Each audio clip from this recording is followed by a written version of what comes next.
New tonight, we've obtained evidence that reveals the Marion police chief who raided a newsroom in August tried to have 2 journalists and the city's vice mayor arrested after the raids. KSHB 41 senior investigator Jessica McMaster has been uncovering numerous details about what happened in this story. So, Jess, now you've learned the chief sought charges even after he was removed as the lead agency from the case? He did, and it's information that has shocked the people involved here. Former police chief Gideon Cody filled out this arrest warrant affidavit seeking 15 crimes in total against 2 journalists and the city's vice mayor. Yeah, he was going forward with it. He really was on a mission to get us somehow or other. It's been 3 months since Marion police and the county sheriff raided Eric Meyer's newsroom, Marion County Record, Meyer's home, and the home of Vice Mayor Ruth Herbel. The KSHB team just obtained an email between the now former police chief Gideon Cody and Kansas Bureau of Investigation. It reveals days after the raids, Cody wanted Meyer, Herbel, and another reporter at the Record to be arrested.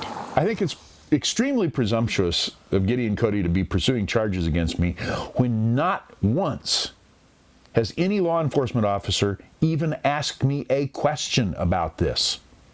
The only thing they did was handed me a warrant. Take a look at your digital devices. Cody claims Meyer, another reporter, and Herbel committed various crimes against a local businesswoman by obtaining the woman's driving record. But Cody wouldn't defend those claims to us when we spoke with him in August. You realize how bad KBI will be angry at me if I start talking about their case at this point? Several legal experts, including media attorney Max Couch, says Cody's affidavits provide no evidence of a crime. You just have to wonder if those elements are not there and yet folks are proceeding, why are they doing that? Cody sent his request for charges to KBI 2 days after the agency took over Cody's probe into the newspaper. It's not known, based on the records we received, if KBI took Cody's request any further. The agency won't say either. KBI is about as opaque as a brick wall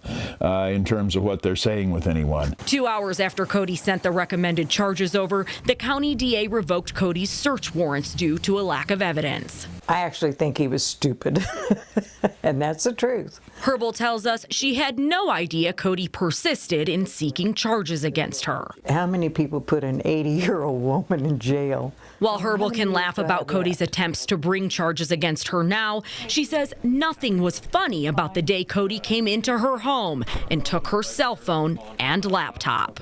Now that we know that a crime was committed on that phone, you can see why they have to have it. You can afford to hire a lawyer, one will be appointed to represent you. You are in big, deep right. That's okay. That's okay. You understand that. Sure. I may be 90-some years old, but I know what's going on. Yeah. And what's going on is illegal as hell. It is an abuse of power. Additional emails obtained by the I-Team reveal KBI and the district attorney knew Cody planned to execute a search warrant on the newsroom and Meyer's home. Magistrate Judge Laura Villar signed the warrants. The position that is supposed to protect us from things like this is the judge. She should have known better, or she shouldn't be a judge. Just 1 day after the raids, Joanne Meyer, co-publisher of the paper, died. Almost immediately, Gideon Cody sent us this statement that says the justice system that's being so heavily scrutinized will be vindicated. Here's what the newspaper's attorney has to say about Cody's attempt to bring charges. Gideon Cody has no shame. Even after Joanne Meyer died, as a result of this illegal raid, he was pressing forward to get an arrest warrant for Joanne's son, for Phyllis Zorn, and Ruth Herbel. Despite the literal international upcry over what had happened, over the obvious violation of the First Amendment, he was right by George, and he was going to arrest these people to prove he was right.